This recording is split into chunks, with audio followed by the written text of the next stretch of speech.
Magandang araw sa inyong lahat ha. Siyempre, narito na naman tayo sa Spokes Hour. Ay siguro alam niyo na po, no? Pinaaresto na naman ako ng Kongreso. Alam niyo naman, dati na nila talagang plano yan. Ang totoo po niyan, kaya ako pinupuruhan ng Kongreso dahil ako daw ang pinaghihinalaan ni Speaker na ako daw ang nagkalat noong pulboronic video na ibinroadcast ni Maharlika. Alam niyo po, that's giving me too much credit. Kasi syempre, yung makaka-access lang ng pulboronic video, yung nakakalapit kay Presidente. Hindi naman ako nakakalapit kay Presidente. Tumakbo nga ako ng senador sa Unity, pero hindi naman kami naging malapit. No? Kahit anong gawin ko, talagang hindi naman talaga ako naging malapit sa kanya. Kasi talagang parang may distansya siya kapag bagong tao. No? Yun yung akin na-discover. Kaya nag-give up na rin ako. Nasabi ko, di wag. Pero anyway, kaya po talaga sa mulat mula, pinupuruhan nila ako. Now, alam ko naman ho bilang abogado na may kapangyarihan ang Kongreso na mag-cite in contempt. Pero alam nyo ba ho, kaya meron silang ganyang kapangyarihan, hindi po para magparusa. Wala pong kapangyarihan ng Kongreso na mag-contempt para magparusa. Ang kanyang kapangyarihan na mag-contempt ay para lang maprotektahan yung institusyon. So, unang-una po, hindi dapat ginagamit ang contempt pagpaparusa. Ako nga po, pinaparusahan ako dahil ako nga daw di umano yung source ng pulboronic video na hindi naman ako. No? Pangalawa po, bagamat meron silang ganyang kapangyarihan, sinabi na po ng Korte Suprema, merong limitasyon po yan. Ano mo yung limitasyon na yan? Unang-una, dapat yan po ay may kinalaman sa investigasyon. Pangalawa, dapat rin-respeto ang karapatan ng mga resource persons. Now, anong kinalaman po ng aking Statement of Assets, Liabilities, and Net Worth sa POGO? Di ba po, ang iniimbestigahan ay POGO? Anong kinalaman ng aking mga income tax return sa POGO? Anong kinalaman ng bentahan ng pamilya ko ng lupa sa POGO? Anong kinalaman ng estate ng aking tiya sa POGO? Wala po. Ang katotohanan, wala silang mahanap na link sa akin sa POGO. Dahil sinabi na nga ni Cassie Ong na hindi talaga ako involved sa Lucky South. Pero dahil wala silang mahanap na link sa akin sa POGO, humahanap sila ng butas. At siguro naman, makakahanap sila ng bukutas. Bakit? Hindi naman ako accountant eh. Alam niyo naman, ako naggagawa ng mga required forms pero hindi naman ako talaga eksakto gumawa ng mga exact forms. Pero sa akin, kung ang gusto nilang patunayan meron akong unexplained wealth, bakit hindi na lang sila magsampa ng kaso? At alam niyo po, naging desisyon na yan ng Korte Suprema doon sa kaso nga ng Begzon versus Blue Ribbon Committee, Senate Blue Ribbon Committee. Na ang sabi ng Korte, hindi po hudikatura ang Kongreso. So hindi po pwede pagdinig nila, gagamitin nila para parusahan ng mga tao sa paglabag sa batas. Kung talagang sa tingin nila na meron akong unexplained wealth, di magsampa sila ng kaso at ipapakita ko naman sa ombudsman o kung saan ko kinuha yung pera na pambili ng mga lupa. Kasi nga po, ang bilin sa akin ng lolo ko, pag ikaw nagbenta ng lupa, bumili ka ng lupa. So sa akin wala pong problema yon. Pero wala pong jurisdiction ang Kongreso na paghimasukan itong mga bagay-bagay ng pribado dahil ang investigasyon nila ay POGO. Ano ba sinasabi nila? Sinasabi nila ang POGO daw bumibili ng mga lupa. Meron ba silang nakita na kahit isang lupa na nasa pangalan ng POGO? Ang mga lupa po namin nasa pangalan ng mga family corporations ko. Alam niyo po, tinatanggap naman talaga yan dahil pag ikaw'y namatay at nasa family corporation, hindi ka kinakailangan magbayad ng estate tax. At kapag ikaw nagbentahan at nasa pangalan niya ng korporasyon, mas mababang buwis ang babayaran mo kasi ang bentahan yung shares of stocks, hindi yung halaga ng lupa mismo. So sa akin po talaga, ang talagang dapat sundin na desisyon ng Korte Suprema itong Begzon. Pag hindi po at walang kinalaman sa iniimbestiga ng Kongreso, hindi dapat isiwalat ng mga resource persons. Pangalawa, kung talagang hinuhuli nila ako dahil sa isang krimen, wag nilang gamitin ang aking sariling testimonya at sariling mga dokumento ko na ebidensya labang sa akin. Yan po yung karapatan against self-incrimination.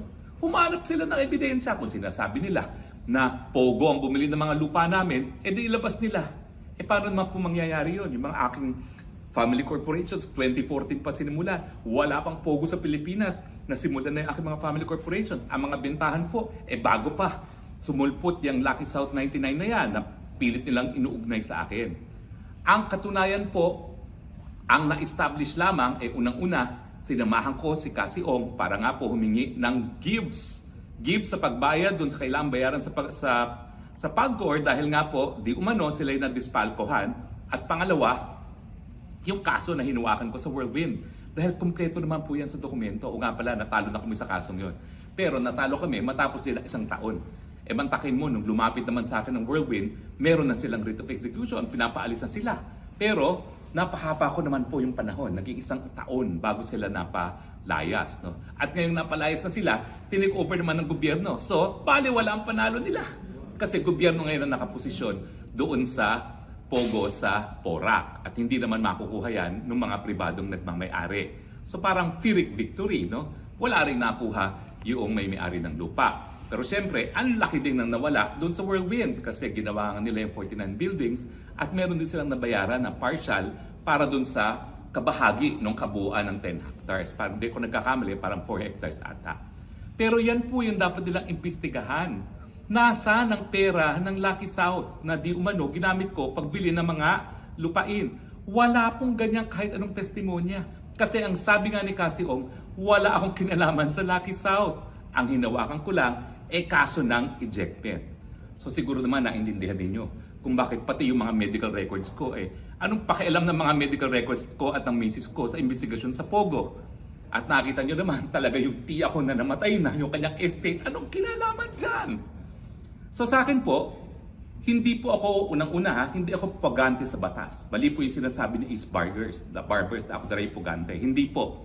Ang contempt of Congress, ikaw ay pinarusahan, pinapakulong ng Kongreso. Pero wala po akong batas na linabag. Nagsampa na po sila ng kaso laban kay Cassie at dun sa iba pang mga involved sa Lucky South 99. Hindi po ako kasama sa kahit anong kaso. Nagsampa nila sa ng kaso dun sa kay Alice Guo sa Banban, hindi rin po ako kasama doon. So wala po akong kasong hinaharap sa piskalya o sa hukuman. Ang kaso ko lang po dahil ayaw ko nga ibigay yung mga dokumento na wala naman pong kinalaman sa investigasyon ng Pogo. At nandyan nga po yung desisyon ng Begson bilang authority na hindi mapipilit na ibigay ang mga dokumentong wala kinalaman sa investigasyon. Ni hindi nga po siya po pwedeng tanungin ng mga bagay-bagay na walang kinalaman sa investigasyon. Kasi ang nangyari dun sa Bengson, nagkaroon na po ng kaso Ang iniimbestigahan nila parang nagkaroon daw ng korupsyon dahil yung mga korporasyon ni Cocoy Romualdez di umano ay binili ng Lopa family na kamag-anak ni Cory Aquino. O ang sabi ng korte, hindi naman yan legislative hindi naman yan in aid of any legislation. Wala talagang batas na bubuuin. Ang gusto lang ma-establish, corrupt din yung mga kamag-anak ni Cory. Sabi ng korte, dahil hindi siya in aid of legislation, hindi dapat ituloy ang investigasyon. At lalong-lalo na dun sa kaso ng Bengson na meron ng kasong nakasampa sa ombudsman.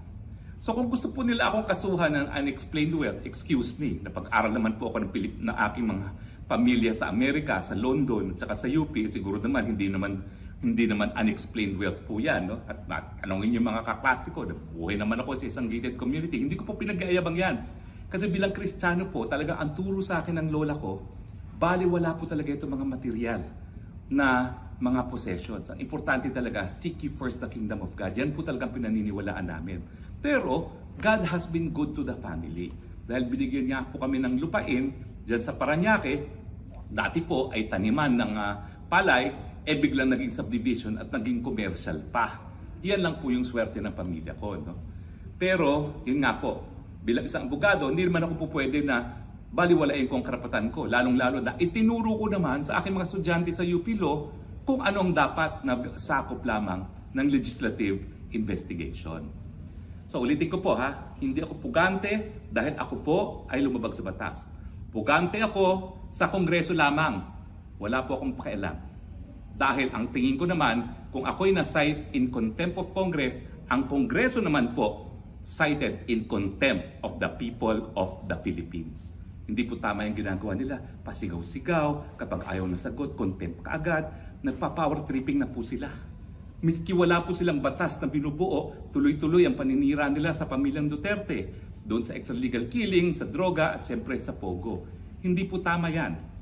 Ako po'y naging mambabatas. Binibigyan ko po ng importansya yung institusyon. Pero anong batas ba ho ang bubuuin nila? Meron pa bang bagong batas na kinakailang buuin? Yung IHL code po, kami po nagsulong yan at batas na.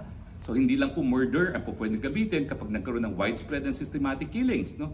Pwede rin ang crimes against humanity. Ano pang batas ang buuin mo para dyan sa mga drug killings? Ganon din po sa Pogo. Ang dapat lang nabuuin na batas, total ban ba o hindi?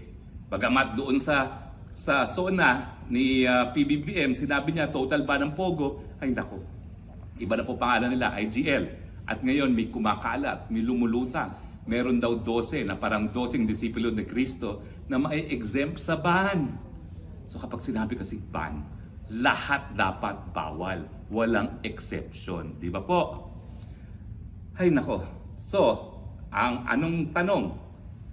Magpapa-aresto ba ako o hindi? Well, naniniwala po kasi ako na kapag ang Kongreso ay lumabag sa kanyang kapangyarihan at naging guilty of abuse of power at grave abuse of discretion amounting to lack of jurisdiction, illegal po ang kanilang order. Kinikilala ko po na kinakailangan magkaroon ng desisyon sa Korte Suprema. Kaya nga po, aantayin ko ang desisyon ng Korte Suprema. Samantalang nag-aantay po ako, importante po ang aking kalayaan. Hindi ko po isusurrender muli ang aking kalayaan gaya ng nangyari nung una na nasurrender ko siya ng isang araw nung ako po'y nagpakulong dahil di umano dinisrespect ko raw ang Kongreso. Kung maalala nyo wala pong disrespect doon. Walang pagbabastos. Ang polite-polite ko pa nga. Pagamat, sabi nila dapat makontempt ako muli dahil ang dami ko raw masasakit na salita na sinabi matapos akong mapalaya. Alam niyo po, hindi gaya ng hukuman na pinuprotektahan laban sa pagbabatikos ng publiko, ang Kongreso po, hindi naman binibigyan ng ganyang proteksyon. Wala pong indirect contempt. Bakit? Kasi puro politiko po sila. Kaya po nilang sumagot. Samantala ang mga West, pinuprotektahan laban sa mga pagbabatikos kasi hindi sila makasagot. Ang kanilang sagot ay doon lamang sa kanilang mga desisyon. So, mga kaibigan, hindi po ako pugante. Ako po isang ordinaryong mamamayan, pinaglalaban ang kanyang karapatan. Alam ko po na makapangyarihan ng mga congressmen. Alam ko po napakadami nila. Pero ako naman po, bilang ordinaryong mamamayan, may proteksyon. Ang tawag po dyan, ang Bill of Rights ng saligang batas at paninindigan ko po yan. Dahil kung hindi paninindigan ng mga ordinaryong mamamayan ng kanilang karapatan, tuluyan pong lalabagin ng mga power trippers. Aantayin ko po ang desisyon ng Korte Suprema. Kapag sinabi ng Korte Suprema, ilabas ang dokumento, ilalabas ko po yan. Pero sa ngayon po, antayin muna natin ang desisyon ng hukuman. At kung ako ay in contempt of Congress, tatanggapin ko po yon dahil ako naman, hinihimo ko ang aking mamamayang Pilipino, i-contempt of the people po natin ang Quad Committee at itong Kongresong ito. Maraming salamat po sa inyong patuloy na suporta at pagtangkilik Alam niyo po talagang nag-iisa lang ako. Ang kalaban ko isang napakalaking institusyon, mga mayayaman, mga makapangyarihan, speaker na kamag-anak pa ng presidente. Pero nandyan po ang aking pananampalataya sa Panginoon at nandyan po aking paniniwala na ang sambayanang Pilipino suportado po kapag pinaninindigan ang karapatan ng mga ordinaryong mamamayan. Maraming salamat po at gaya ng aking palaging sinasabi, I love you Philippines. You're the only country that I have because you're the only country therefore that I will love. Magandang araw po sa inyo.